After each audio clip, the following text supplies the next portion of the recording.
สบายดีแอดมินทางช่อง YouTube เนาะพี่น้องFC ทางฝั่งลาวแล้วก็ทางอเมริกาทุกคนเมื่อนี้เฮามากินซอยจุพี่น้อง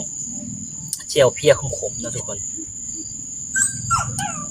มาจากตลาดสดนะทุกคนเนี่ย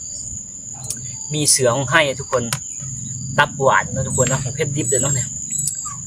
ตับหวานกันเนาะ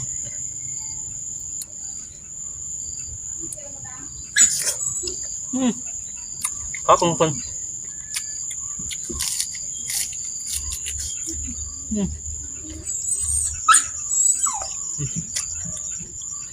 ตับหวานนะทุกคนเนาะ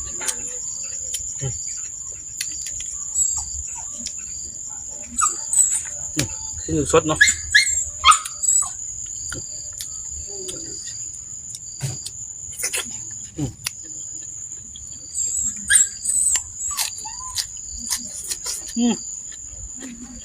ครับ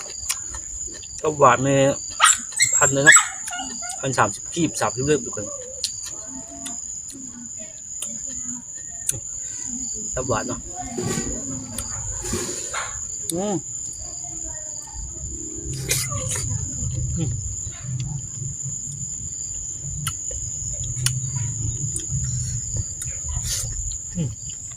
ครับทุกคนเนาะ